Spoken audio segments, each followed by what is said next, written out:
Welcome everybody to our Math 70 video. We're going to be covering section 6.4 today, which is using the quadratic formula to solve quadratic equations. So as I've said before, there's really no wrong way to do math the right way. The quadratic formula is a tool that will work for solving quadratic equations, no matter what kind of quadratic equation you have. The quadratic formula is all-powerful, but it's a lot of work to use.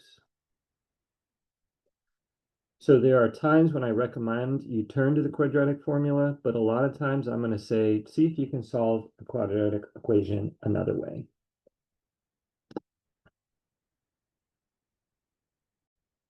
The other thing about a quadratic formula is it's a purely symbolic method.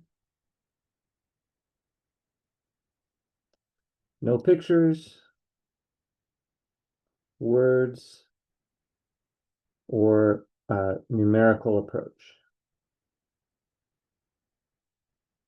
And for me, any approach that is purely one version and not the other has some limitations. But let's start by defining the quadratic formula.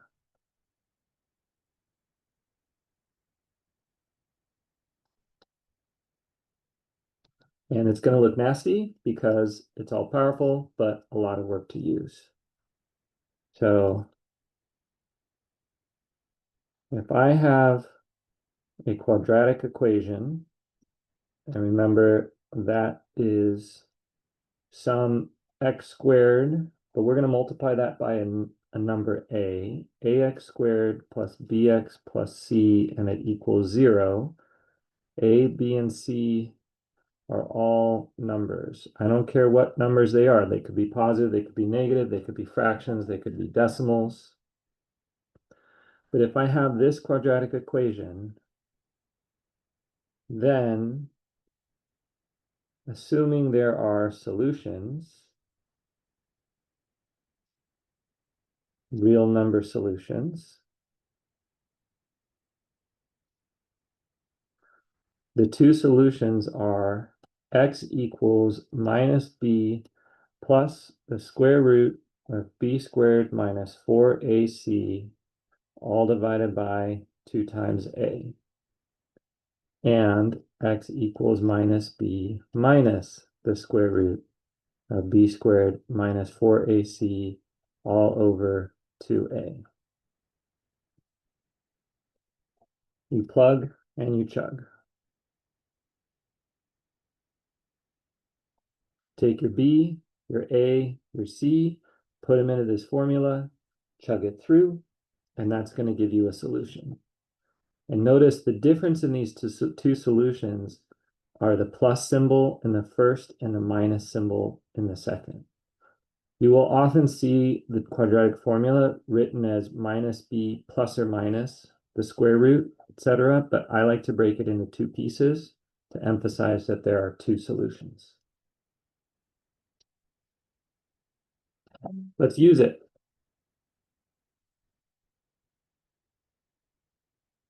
And I'm jumping right in to using it because I'm expecting that this part is going to be a little hard to follow because there is so much calculation. And I'm expecting all of you viewers to be like, what's going on? Because then I'm going to highlight why a lot of the times it makes sense to use a different method.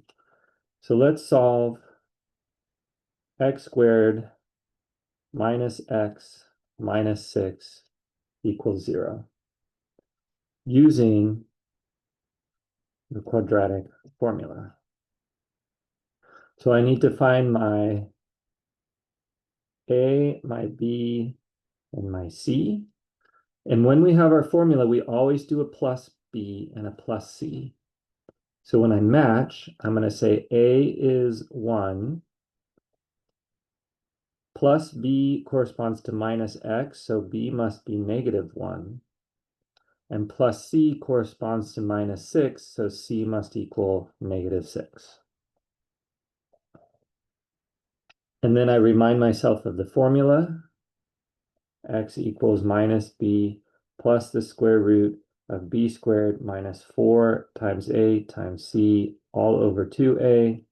And X equals minus B plus, minus the square root of B squared minus 4 times A times C all over 2A. And now I plug my numbers in. B is negative 1, so minus negative 1. And then I add the square root of negative 1 quantity squared minus 4. A is 1, C is negative 6. So I multiply by negative 6. And I all divide by 2 times A, which is 1. I'm just going to do the first solution for right now. So minus a negative 1 is a positive 1. And now I need to start simplifying what's under the square root. Negative 1 squared is positive 1. Negative 4 times 1 times negative 6 is actually positive 24, because 4 times 6 is 24 and the negatives cancel. And I divide all of that by 2. Coming back over here, I have 1 plus the square root of 25 all over 2. Square root of 25 is 5. So I have 1 plus 5 all over 2. That's 6 over 2, and that's 3. So x equals 3 is one of my solutions. I might not have guessed that looking at this nasty formula, but all of this nasty formula, when you simplify it, turns into 3. And let's check the other solution. Well, there's kind of a fast way to check it or find it, because the difference is a 1 plus the square root of 1 over the square root term versus a 1 minus. So my other solution is x equals 1 minus the square root term, which I already found out was the square root of 25, or 1 minus 5 over 2, which is negative 4 over 2, which is negative 2. So my two solutions are x equals 3 and x equals negative 2. And I did a lot of arithmetic to get there, but these solutions are correct. That's what's guaranteed by the quadratic formula. And now let's use another method. Let's factor. Because whenever that leading coefficient is a 1, you might as well try factoring first. X squared here, minus 6 there. So I need two terms that multiply to be negative 6. Negative 2. And add to be negative 1. I have negative 5, 5. Here's my negative 1. And so I see that if my two terms are a 2 and a minus 3, 2x and minus 3x, they're going to be adding to negative 1. So it's x plus 2 and x minus 3. And then I know what I use about factors, or I use what I know about factors. X plus 2 means x equals negative 2 as a solution, and x minus 3 means x equals 3 as a solution. Let's compare the amount of work I had to do. Built a box, tried some numbers, factored, found the solution.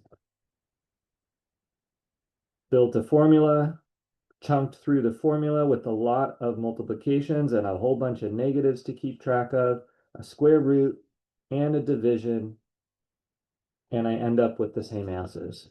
I think that even though the quadratic formula works, if you can factor, you should try factoring. Or let's try it graphically.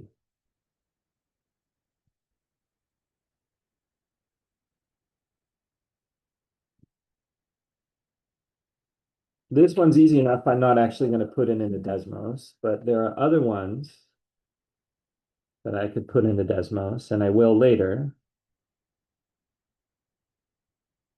And if I were to graph this in Desmos, it would look something like this. I'm not going to worry about the vertical scale so much, but I would notice that -2 and 3 are the x-intercepts. And I'm done. Those are the solutions for when that quadratic function equals 0. Graphing is a fantastic way to solve quadratic equations. If you don't have graphing technology, then maybe try factoring by hand if it's simple enough.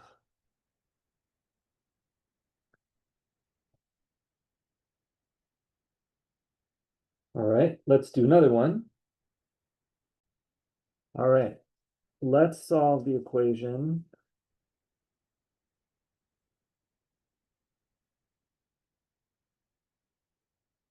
5x squared. Already I see the 5 means the factoring is not going to be quite as simple, but maybe I can handle it.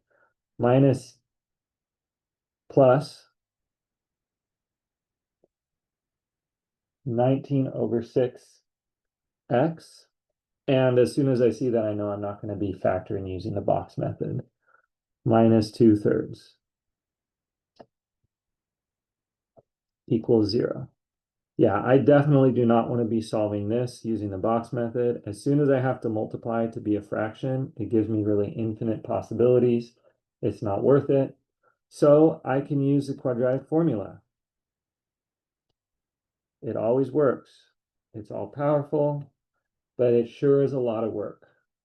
So maybe before I use a quadratic formula, I'll try to graph it instead.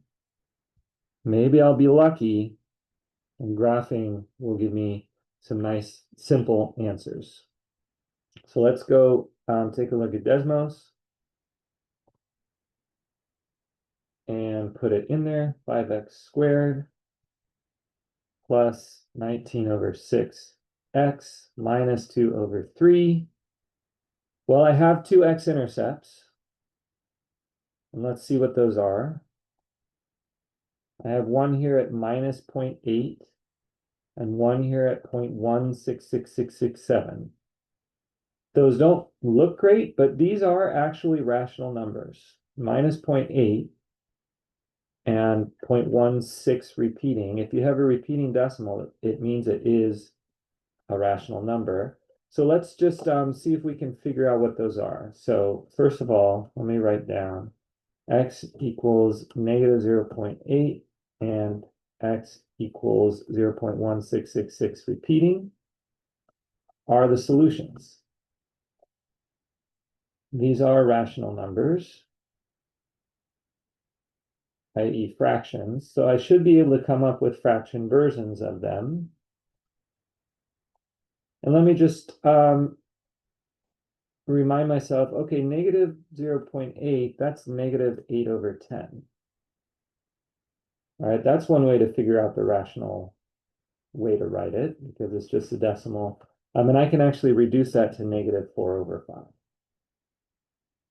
So that means one of my solutions is x equals -4/5. And for the 0.1666, I encourage you to start building intuition on things like this. Got a whole bunch of 6's, so maybe it's a multiple of 3. Let me just try 0.166666 and times 3. Didn't get me a decimal, but it got me halfway there. Let me try multiplying it by 6. Oh yeah, that's basically 1. So if this number times 6 is 1, that means that 1 over 6 is my solution. All right, so we can find the fraction. And in fact, let me see if I can do this. Oh yeah, I can. Hit that button there. Well, no, that's not so good.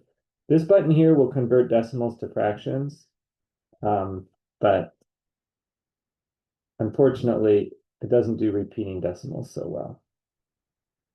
But you can still try your way there. You say if there's sixes here, maybe it's a 6. So my two solutions are -4/5 and 1/6. And I think in general, it's worth getting a graphical representation. And even if you have decimals, trying to figure out what those decimals are as fractions. I'm going to pause the video and work this out by hand using the quadratic formula and then just show you how much work it took. I'm not going to make you sit through all of it, but I think once I show you how much work it takes, you're going to be like, yeah, it's worth trying to figure out what these decimals are. Okay, I've gone ahead and worked out the solution using the quadratic formula, starting with just one of the solutions where it's the addition. I've gone through all the arithmetic, taking the negative of the b, squaring the b, the 4ac, the 2a, getting all of these over a common denominator, taking the square root of 841 and the square root of 36, adding those fractions together and also dividing by an extra 10. And I end up down here at 1/6. And once I made it far enough, once I resolved the square root, I also did the other solution where instead of plus that number, you just subtract that number, and I get to -4/5. Now this is a lot of work by hand, a lot of opportunities for arithmetic errors. This is actually the second time I worked it through. The first time I did it, I did make an arithmetic error and I had to start over. All right, let's do another example. Let's look at solving x squared minus 3x minus 5 equals 0.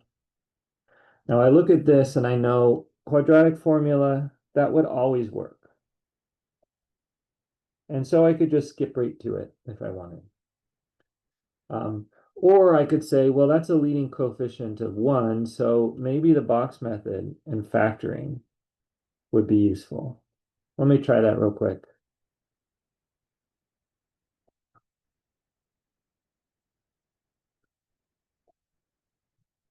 I should have an x squared and a minus 5, so I want two numbers that multiply to be -5 and add to be -3, and unfortunately, neither of those opportunities work. So box method's not going to do it for me, but that didn't take a lot of time just to figure out. And if it had worked, that would have saved a lot of time. So let me try graphing now. And I'll come over to Desmos.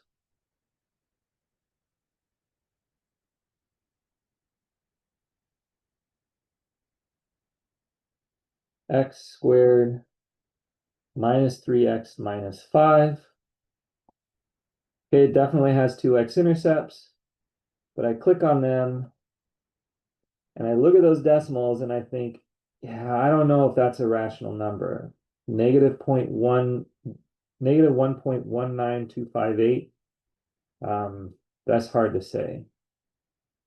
And what does that do out of the way? Oh, cool. Gives me a point. That's neat. But anyway, those 2 points, I'm doubtful that they're rational numbers. They don't leap out to me that way. And this is where the quadratic formula really becomes useful. Let's see, the graph, the x-intercepts don't look like rational numbers. They don't look like they could be fractions.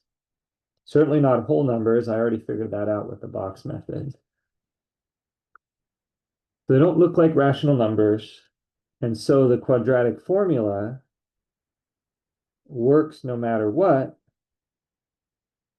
and is most useful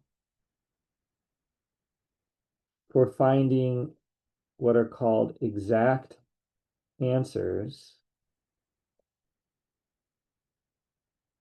when the solutions are not rational. In specific, when they're irrational numbers, i.e. they involve square roots. And remember, we spent a fair amount of time working with square roots and seeing that sometimes you can't take the square root of a number because it's not a perfect square. Before I move on, though, I do want to say that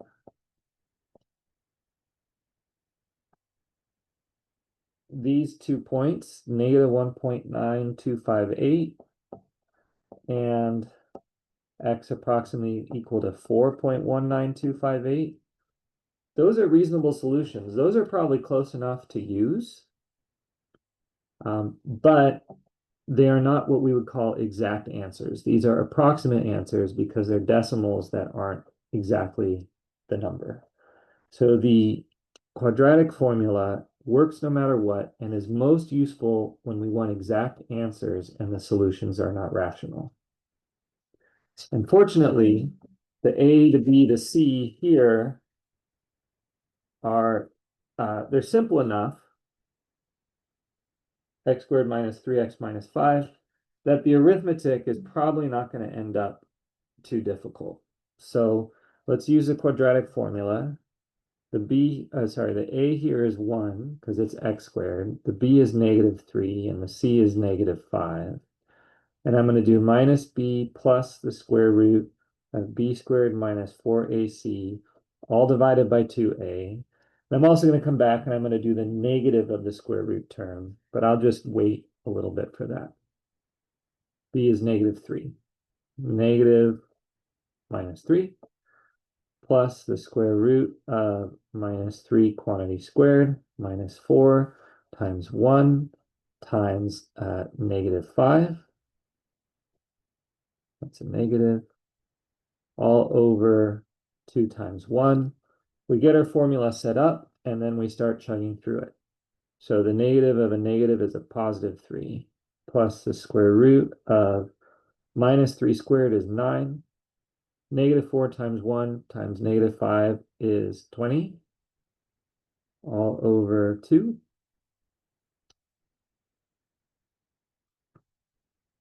And so I get 3 plus the square root of 29, all over 2. The square root of 29, that is not going to give me an integer because 29 is not a square number. So I am done. This is my exact answer. 3 plus the square root of 9 over 2. Sorry, 3 plus the square root of 29 over 2. And then I also remember that 3 minus the square root of 29 over 2 is another answer. And these are my two solutions. And if we come over to Desmos, let's find out what the decimal approximation of those two solutions are. 3 plus the square root of 29 all over 2. Well, guess what? It's basically that number right there. And notice how the decimal does continue, right? Which confirms that it's not a rational number. And then 3 minus the square root of 29 all over 2 is that solution right there. Exact values are useful sometimes. And knowing that you can find an exact value is very helpful. The quadratic formula will always get you an exact value. It just depends on how much work you're willing to do. Let's look at some of our special cases. First, let's look at something that's a perfect square, x squared plus 6x plus 9.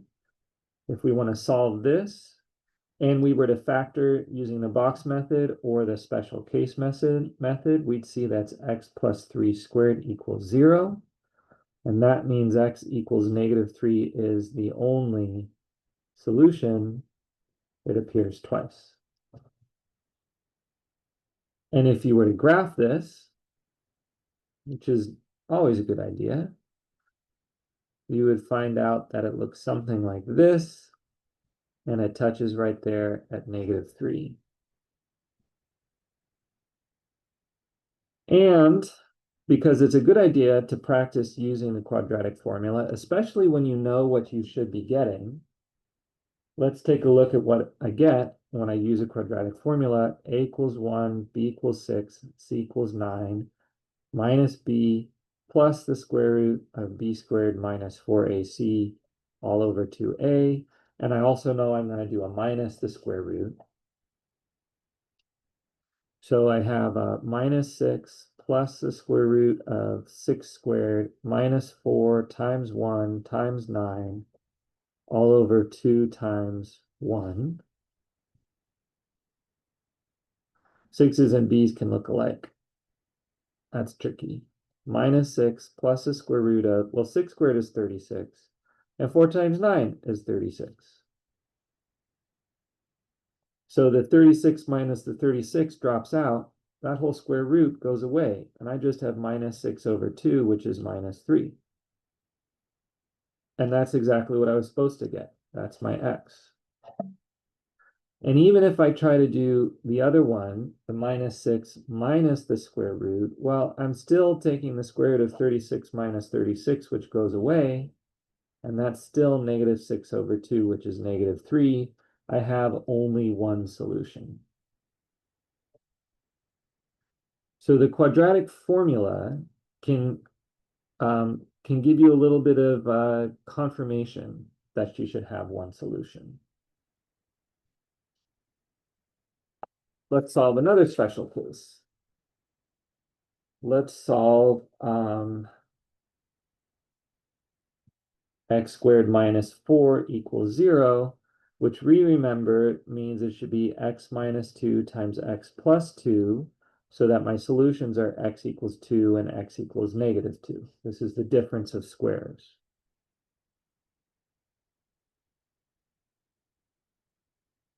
And if you were to graph it, you'd find something that looks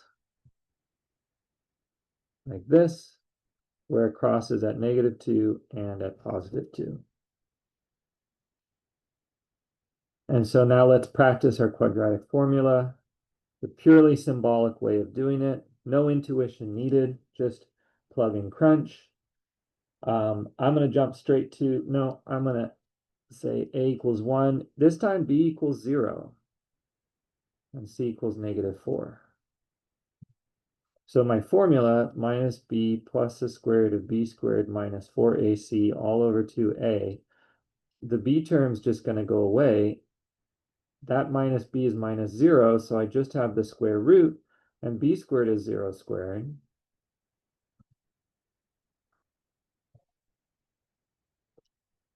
And I get negative 4 times negative 4, which is a 16, so it's the square root of 16 over 2, which is 4 over 2, which is 2. That's one of my solutions, x equals 2. And then I remember I also have minus b minus the square root of b squared minus 4ac all over 2a, but the b's go away. The square root term becomes a 16, so it's a minus square root of 16 over 2, which is minus 4 over 2, which is negative 2, which is my other solution. And finally, the one that I think is most valuable to look at using the quadratic formula,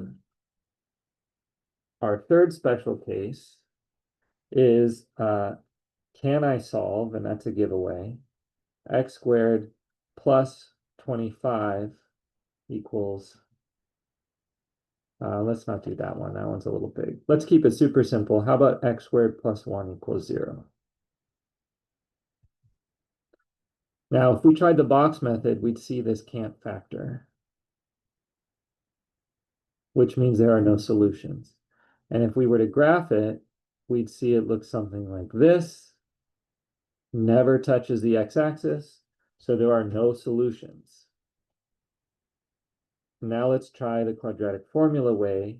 A is 1, b here is still 0, and c is 1. So minus b plus the square root of b squared minus 4ac all over 2a becomes, the b's go away, it's just going to be the square root of minus 4 times 1 times 1 all over 2 times 1. But that's the square root of negative 4 over 2, and we can't take the square root of a negative number, it's not real. So there are no real solutions to x squared plus 1 equals 0, which I confirmed because I couldn't factor it, and I confirmed because the graph shows me that as well. So the conclusion is, if the quadratic formula gives a square root of a negative number,